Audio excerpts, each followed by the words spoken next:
I want to make sure to take a second right out of the gate and let's thank Wes and Larry and those folks that help lead this thing. It is a tremendous gift to have them. And Andy, your gift of breakfast. Thank you very much for what Puckett's does and what you do.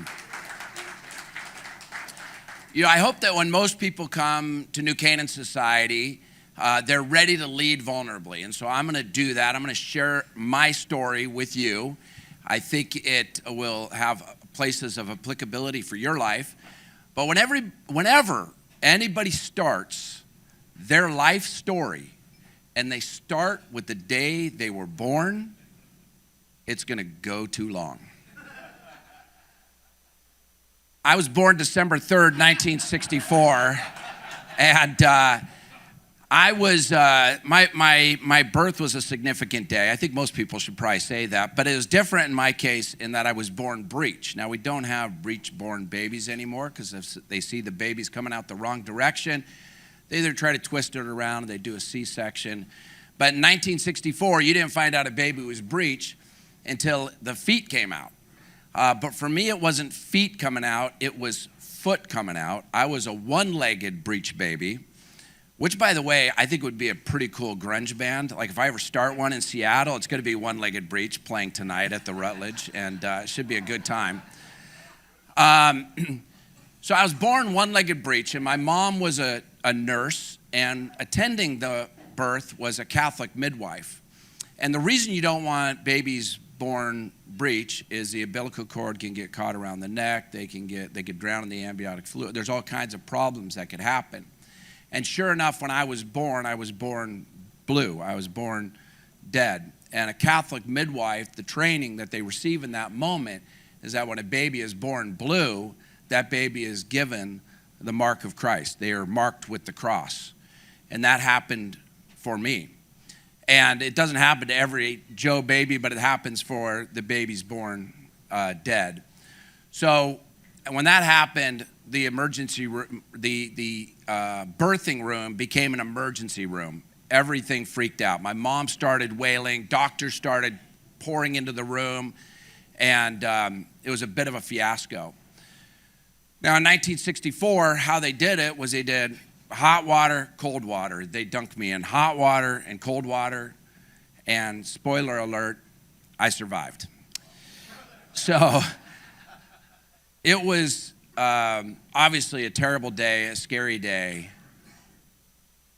but what a glorious way to be marked with the cross in my first moments on earth. You know, there's this ad campaign right now, He Gets Us, great ad campaign. But my story is one of God has me. Like from that moment on, He has had a grip on my life. And I can look back in the hard times of life. Yesterday, I had a hard time in a meeting in Memphis. I was meeting with some sharp business leaders, and I had this imposter syndrome just come over me. Just a spirit of, you don't have it, what are you doing here? And in that moment, I was like, no, I'm marked. I was marked in my first moment for Christ. I'm His ambassadors coming with His message, His power, His authority. Friends, you all have those moments in your life. And I pray that you claim them and you've built Ebenezer's on them and you know them, that they are talked about. I think of our Lord Jesus, and when He was in the womb, Elizabeth singing a song of glory and all that He was going to be before He was born. Could you imagine when He was sitting down as a child at the table and he spilled his milk or something? I don't know, his goat milk.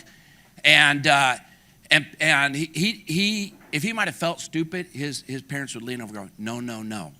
We know because we heard a song before you were born. What was the song that God sang over you before you were born? Marking all the way back or early in your life. Claim it, grab it. If you don't know it, the weekend's coming up, I'd take time to just think about it. God, how have you set me apart? Our God doesn't want you to not have some sovereign foundation. You're just wandering out there doing your thing. No, you were designed with a purpose, and He wants you to know what that is, and we need you to live in that purpose in this world today. Agreed? Could be that you were named after just a saint in the family. It could be you're a miracle child. We weren't supposed to have kids and you showed up. It could be that you were born during a very special time in the family. It could be as a young child, you went up and did scripture and prayer at church and people are like, that boy can preach. But there's something. Grab hold of it. You know, my birthday was rough, but it wasn't my hardest day because I went home to a home where both of my parents were active alcoholics. My dad was a violent drunk. I'm glad he was never really violent towards me. My mom was more a walk around all day with a tumbler full of vodka, look like water, drunk. And it was mayhem in our house. Like if plates weren't flying, it wasn't Thanksgiving. And by the way, my wife's German, so our marriage is wonderful. Her value is peace, and my value is mayhem. And in that time, our life was just a mess. Both my parents stopped drinking when I was 7 or 8 years old through the ministry of AA. I'm so thankful for Bill W. and the fellowship of AA and the holy work that they do. But I can remember a time when I heard some noise downstairs, went downstairs, and my dad was beating up my mom, and I had got in the middle and kind of broke it up. And again, they stopped drinking when I was 7 or 8. And I can remember my mom coming to me and saying, Mason, if that happens again, if you hear that happening, I need you to step in because I'm afraid your dad's going to kill me. And you know, when you grow up in those situations, you don't think about it. But I think back to my own kids when they were 7 or 8, or my grandkids are starting to get that age. How could I have ever managed that information? Now, fortunately, they stopped drinking. We owned a restaurant in town, not unlike Puckett's. I loved the restaurant business. I grew up. I've done everything in the restaurant business except bartend because I'm a Christian. And joking. Love our bartenders. Tip the bartenders, everybody. Give them double tip today. But the thing that saved me was this sense of I'm not disqualified. I could have disqualified myself from life. Because most kids that grow up in that situation go, I'm not good enough, I don't matter, I'm disqualified. My sister actually died of alcoholism just about 2 years ago, believe it or not. How does a woman die of liver failure after her parents were alcoholics? But it happened. She disqualified herself at some point in life, had a very hard life because of that. I don't know what's in your background. I don't know where you grew up, obviously. I don't even know what's going on today. Some of you could be in the midst of a trial right now. Do not disqualify yourself. Men, we need you engaged. Please don't disqualify yourself. And honestly, it's easier than ever to disqualify yourself. Cancel culture, it's awkward. Dad, don't be a weirdo. Lots of reasons we cannot take leadership, and I'm just encouraging you, do not disqualify yourself. I needed to cope. Obviously, life was hard, and this goes even a little bit further, so I thank you for your patience and being willing to hear my story. My dad had a stack of pornography in the house, and at some point in my life, I found it. And this was the 70s. And it was kind of a weird time. You know, now this thing you could find stuff whenever you want. But back then, it was, we'd be walking in the woods and there's a magazine. It's like, how do we find that? It was like there was a bat light that went up to the sky, and if you were prepubescent, it's like porn. And you'd go find it. But I could also remember one of my buddies, his stepdad, had a magazine rack in the family room full of Playboys. It's like, Mom, I'm going over to Mike's. Why are you always over there? I don't know, I just like them over there. They're nice people. No, all the guys went over there and hung out because there was porn just free sitting there. And that was a coping mechanism for me. And I'm not going to go down the porn rabbit hole because there's lots of talks about that, and it's a common occurrence for men. And I think we've all gone there at some level, some way for most of us. What I want to touch on is what it did in my brain system. Because in prepubescent stage and in early childhood, you develop patterns of thinking in your mind. And when I found porn in an early age, it led me into a place where I became a transactionary person, looking at the world as two-dimensional. Because literally, if you think about pornography, photographs that I was looking at, it's two-dimensional. I don't see the depth of the person. I don't hear their voice. I don't know their dreams. I don't know how they smell. I don't know their relatives. I know nothing about them. It is purely them and me in an exchange, a transaction. And the problem for me, I've been free I'm on a journey, I guess, of being free from lust and pornography in my life for a good 20 years now. But I'd say the transition of getting out of the transactionary mode is still a daily occurrence. I'll be at the airport tomorrow and I'll have to battle with transactionary thinking. And it'll happen like this. There'll be a guy, he'll have nice shoes on, yesterday even I saw a guy in a great looking suit at the hotel I was at. I was like, man, that's a great looking suit. And what do I think? That's a great guy. He's somebody I should know. I'd like to know what he has in life. That's transactionary thinking. A suit does not make the man. That's just looking two-dimensional. And we can live in a transactionary world. I want to encourage us as men to not think transactionary, but to think transformational. When I go to buy my coffee, how can I make that not a transaction, but a transformation? So when I'm talking to the gal at Starbucks and I use her name and I use her pronoun, I'm from Seattle, this is what happens, the whole thing. But I'm looking to go, how are you doing? How can we connect? And again, I fail at this all the time, but it's a constant desire to say, how can I be transformational? We need more transformational men in the world. I was blessed in that my Nana, my grandmother, pulled me to church.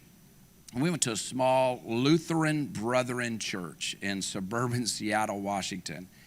And the Lutheran Brethren is basically a Scandinavian gang of men and women that came over from the homeland and meet. And those men were amazing in my life. When I needed a father, they were for me. Luther Stenberg, Henry Watney, Erling Teglin. I can go on and on of legends in my mind of these men, these Norwegian men that taught me how to say my fingers in Norwegian and how to count in Norwegian and how to say Bible verses in Norwegian. And one day I was leaving church, and this was a smaller church, 300 people or so. It's the kind of church where the pastor shakes your hand on the way out. I kind of miss that. I don't have that at my church these days. He shakes everybody's hand on the way out. And on the way out, as we're exiting, he kind of holds my mom's hand a little bit longer as I'm standing next to her. And he says, Louise, I think Mason should go to Bible camp this year. And I'm thinking, I can't go to Bible camp. I'm not old enough. But my mom verbalizes it. I wish she wouldn't have. She said, he can't go to Bible camp. He's not old enough. And my pastor, Dave Christensen, I was the only non-family member to speak at his funeral just about a year ago, said, I know, but I think God has a plan for Mason's life. I was probably 9 years old. You know what rung in my head, in my mind, in my soul when he said that? That's true. I received that.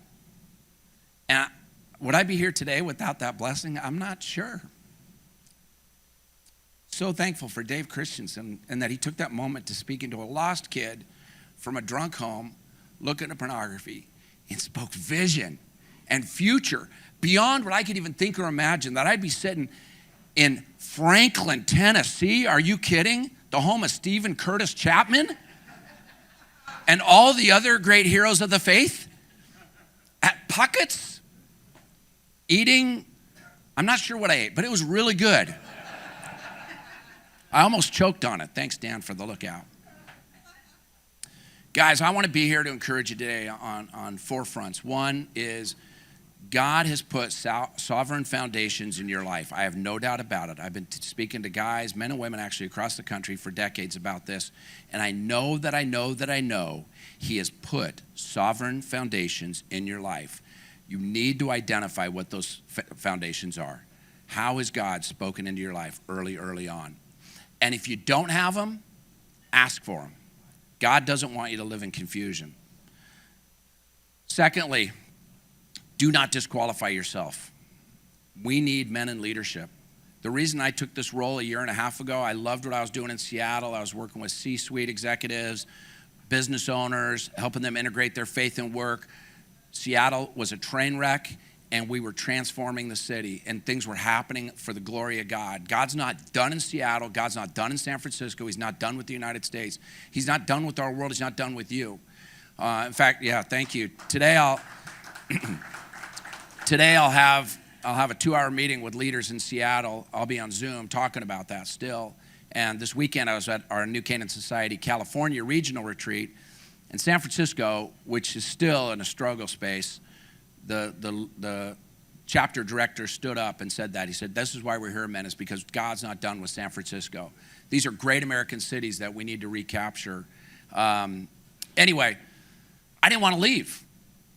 But as I looked at this opportunity, I said, we've got the opportunity to ask men around our country to rise up. And not the 1950s lunatic dads we knew that never said I love you and hit us with the belt, but rather guys who said, I'm going to love like Jesus and I'm going to lead like I give a damn. Like my leadership really matters. I'm going to love like Jesus and I'm going to lead like it matters. Don't disqualify yourself. I know cancel culture wants to say it. You want to say it. You kind of shirk around. I don't know if I take leadership. Do you remember the day when a kid was crossing the street and you can grab him by the arm? You don't even know that kid and say, you're not crossing the street right here.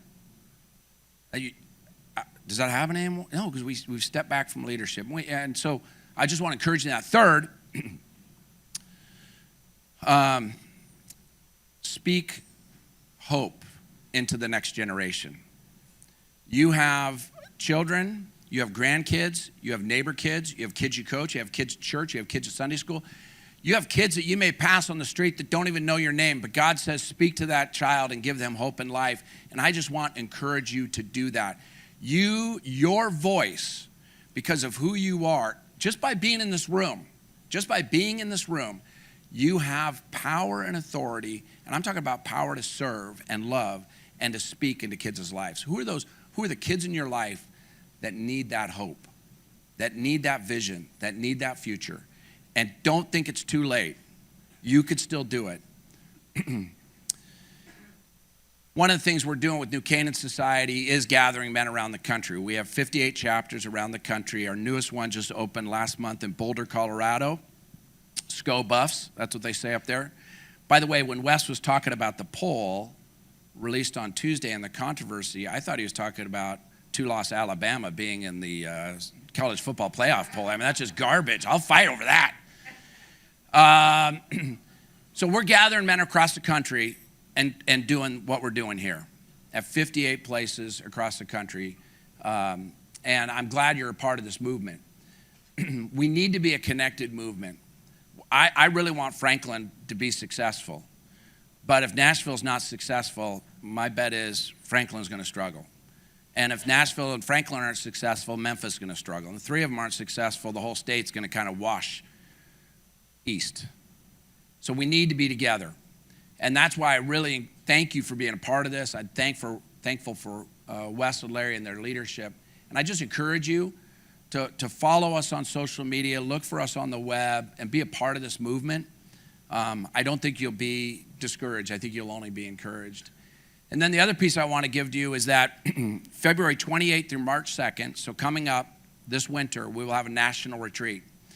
And our national retreats are this on steroids.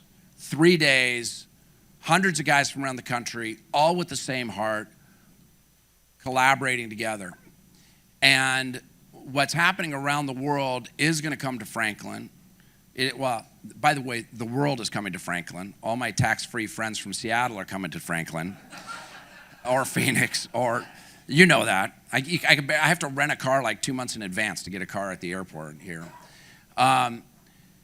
It's going to happen. And so one of the things I'm encouraging people at the National Retreat is for us to be together and to share together. So at our retreat, our theme this year is new wineskins, same vine, fill your cup. New wineskins. The world is changing so fast. I mean, just think about that. Just think about the last 48 hours, how much the world has changed. 48 hours ago, I would have said the Republican Party is a mess. I mean, I don't know what's going on now. I'm like, all the parties are a mess. We're just a mess everywhere. It's changed so quick. We need to be developing new wineskin as men.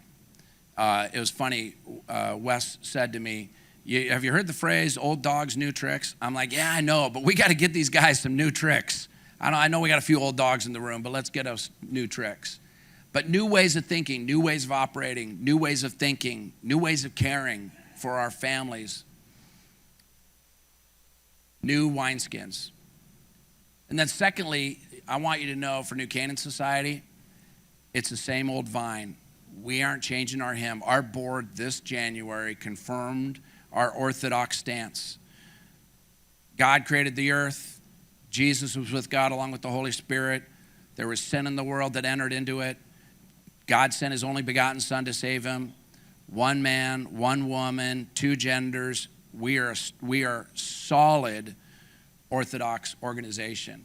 We're not changing. We're not moving. In a world that's shifting, we're on a solid rock. And I appreciate the applause, because if you're not in the space or haven't seen it, I've worked with a few different organizations, and some I can't work with anymore because I'm like, well, we just disagree. I don't not like you, but I'm not going to engage in that. We're going to be a solid historical biblical principles.